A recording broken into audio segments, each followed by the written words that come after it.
One of the parts of the Chicago Bears offense is finally getting the respect that it really did deserve and earned last season, and that's DeAndre Swift and Kyle Monangai were ranked as one of the best running back duos in the NFL. And honestly, just when you look at the results, a top 3 running attack in football, it all makes sense. But also, the Bears pass rush is getting the much-needed attention as we talk about this position group heading into training camp, and how confident should we be in the edge group heading into training camp, and who's the player that could stand out and actually shock? Plus a rookie from last year, a second-year player that's going to have an opportunity to earn himself a real role on this team in Ruben Hippolyte. We're going to talk about that all and more right after this.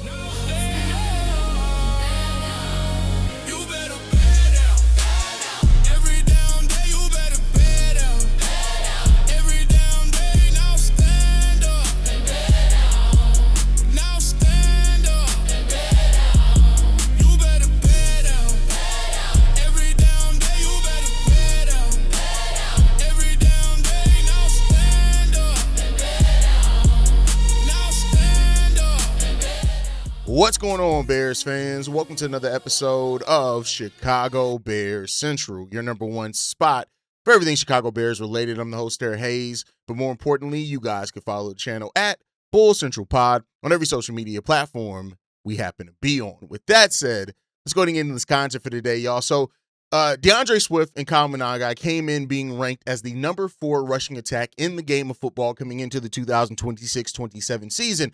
And this matters a lot because not only did the Bears rushing attack found its groove as the season went on, it was also a nice uptick from where we were the season before. But when you look at how we did that, off veteran DeAndre Swift and rookie Kyle Monangai last year, they were a top 3 rushing attack. They averaged over 140 yards per game.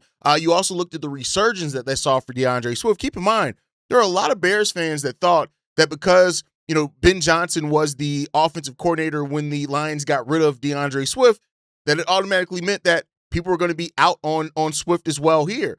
And that just didn't prove itself to be true, right? The Bears did not. Ben Johnson came in like you expect Ben Johnson to do, and he looked at the talent there, and he found the best way to use it on top of a revamped offensive line that had a great attack last year as well. That was part of why we were able to spring our running backs free so much.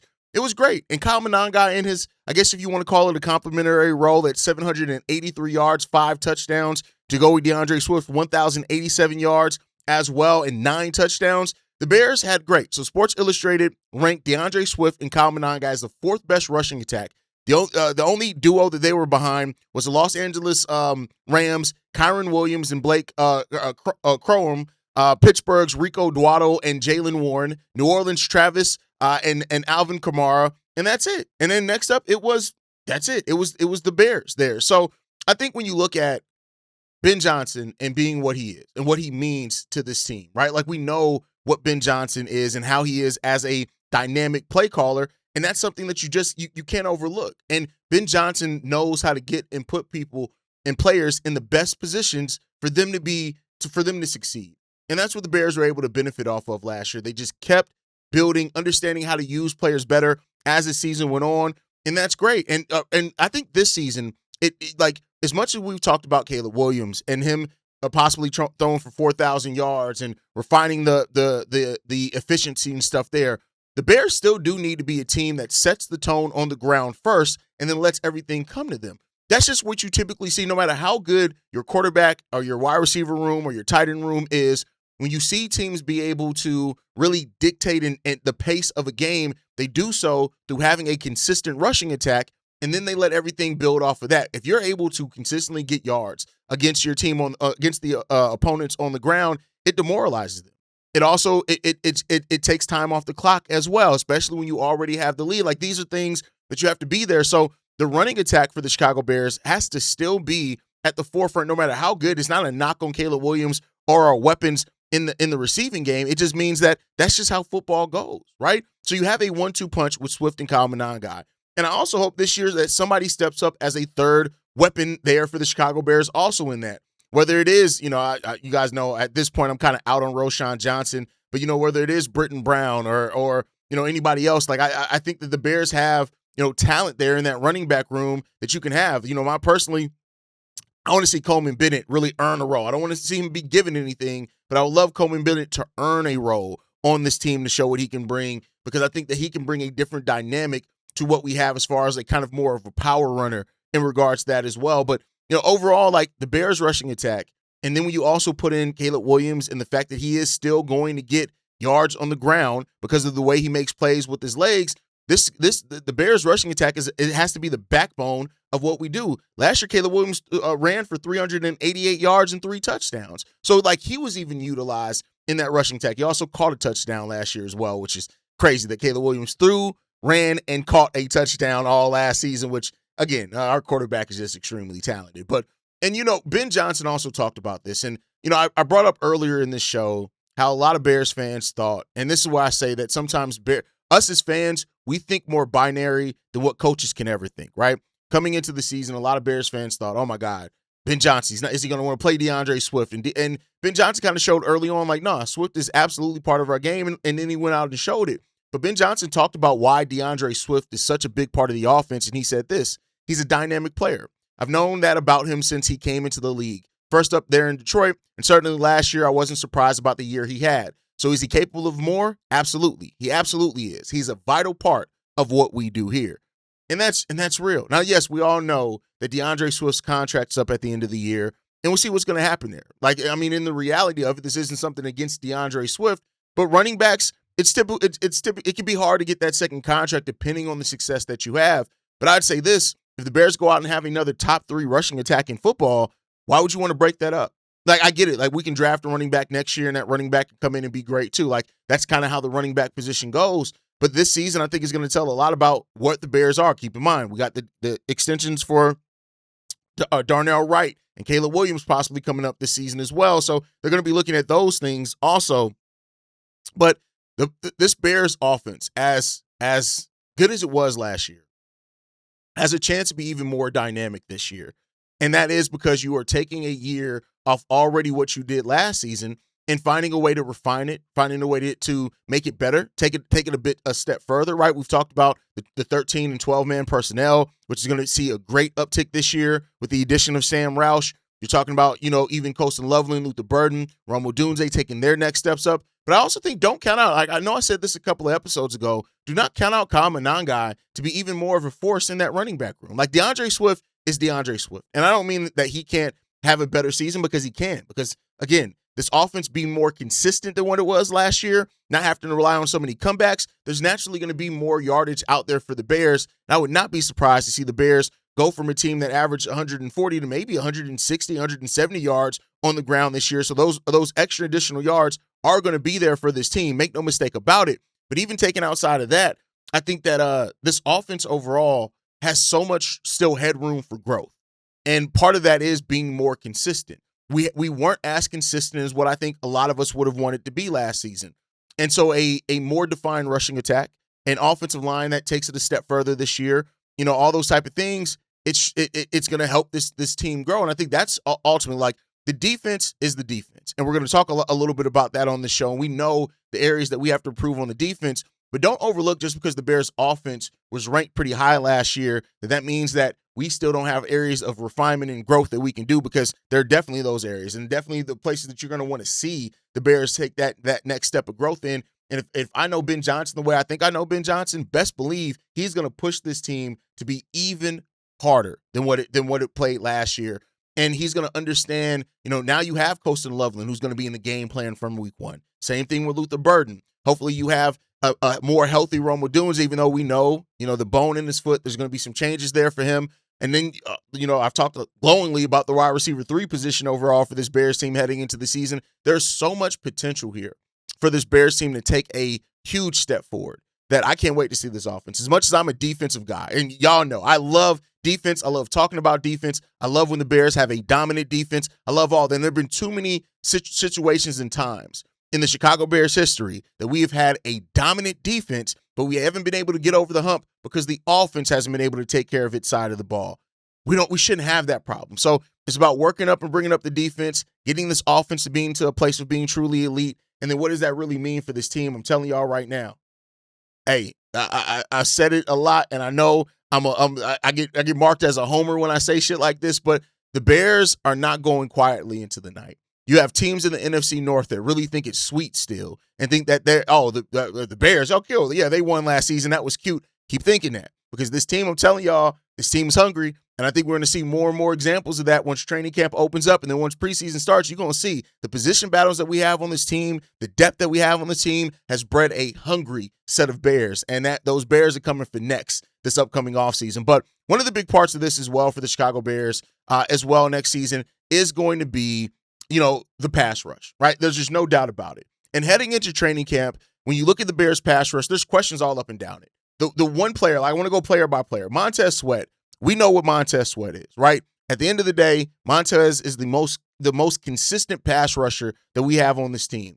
And, many people would say that he had a disappointing 2024 season, and then he had a bounce back 2025 year. Double-digit sacks for the first time with the Bears, right? Which was great to see in regards to that. Of course, he had 12 and a half sacks the first year that we got him here, but that was split between Washington and with the Chicago Bears. But he also had 53 tackles, 13 tackles for a loss, 18 QB hits, 53 pressures, 3 forced fumbles, and 5 pass breakups.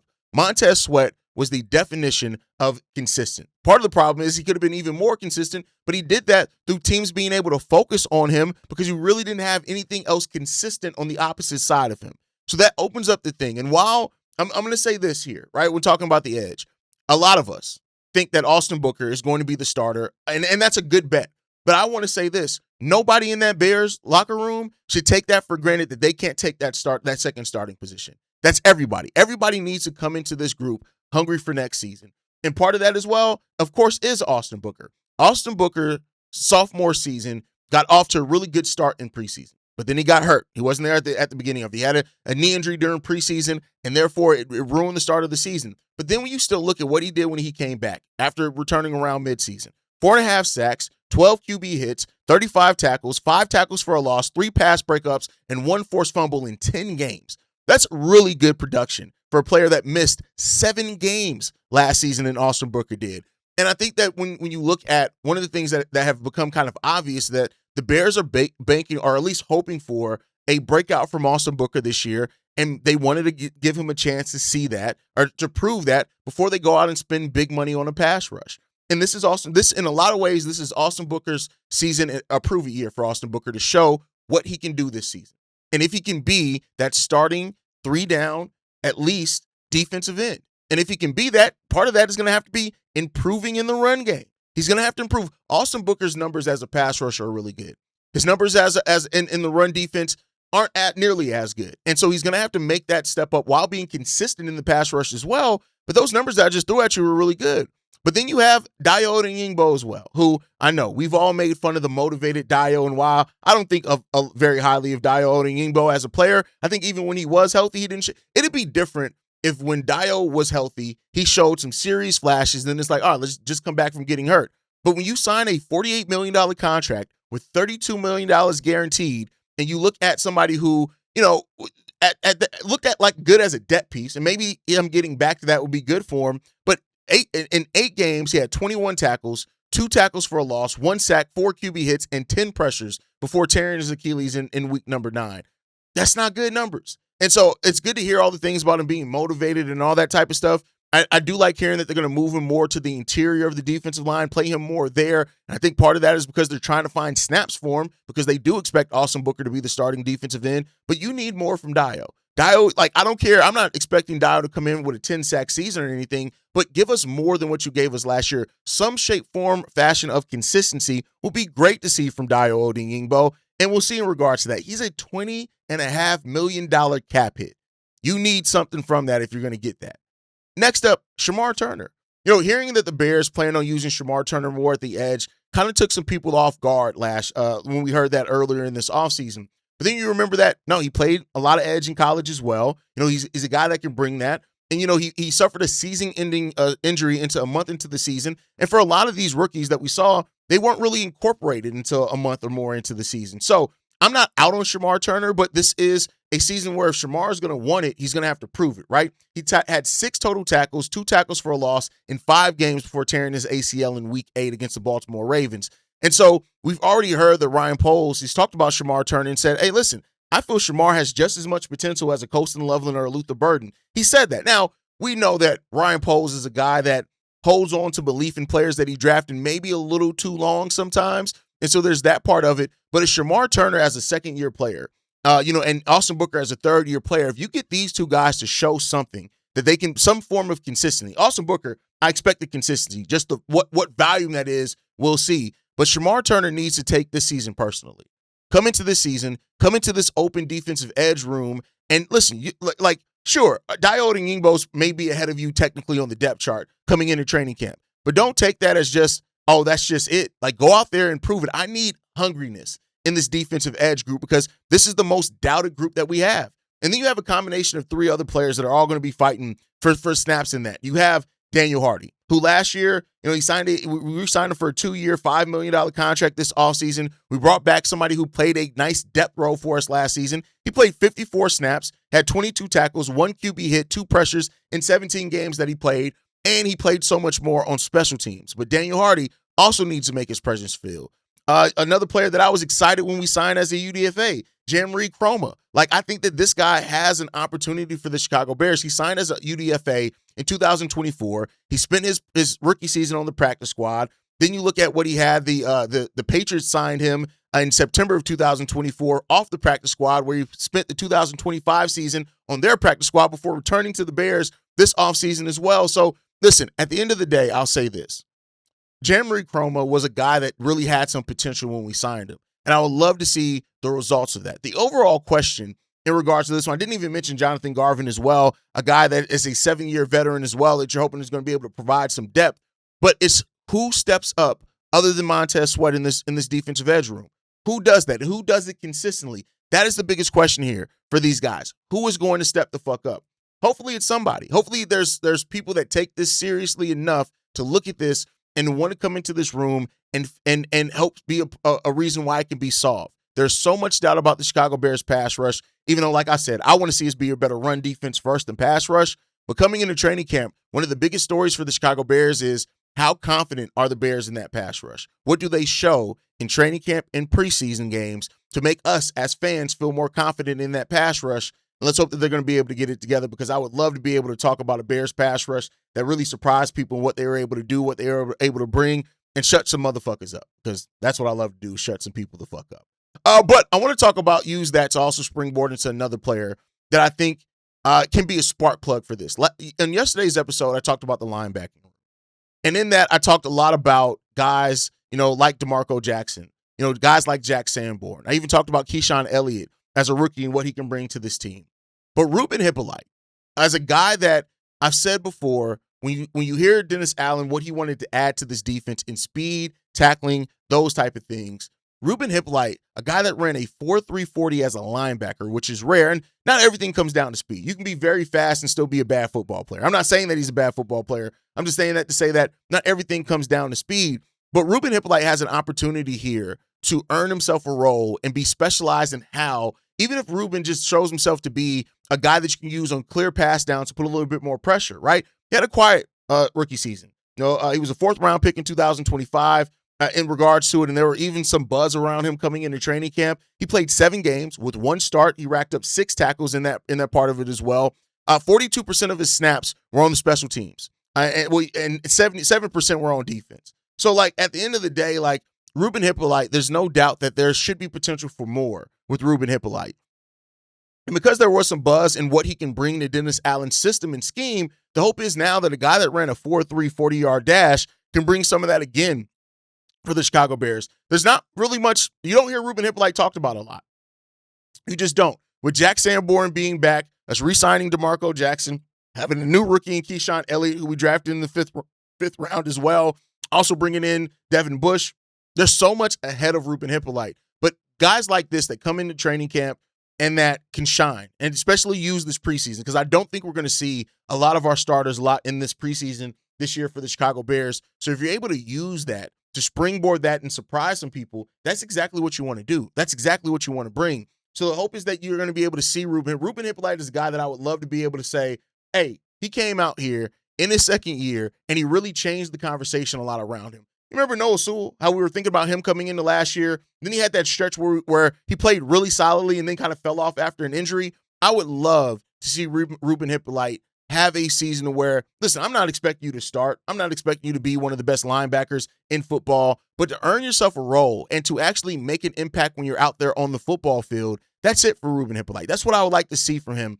And so I don't want to overlook that part of it. So we'll see what Ruben can do. He's one of the players that, again, in training camp, I'm watching to see because if the speed ends up being something that you can overload a side. Just imagine putting him on the same side as Montez Sweat, and you have that speed coming around the edge there with Montez setting that edge, even if he is getting double teamed. It could be special, right? And again, I'm not saying that he's going to play every single down. I'm just talking about finding ways, and he needs to find ways to make himself useful in specific scenarios, and then we can take it a bit further after that.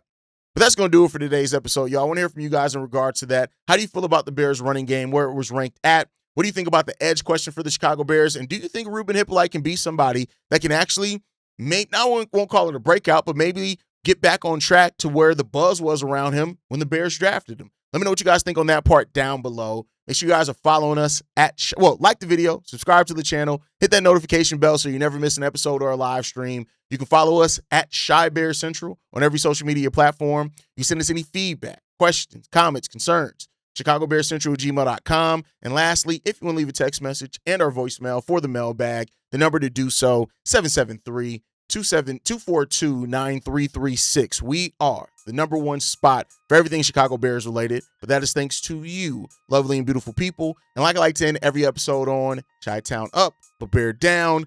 Love you guys. Peace, y'all. This has been a presentation of the Break Media.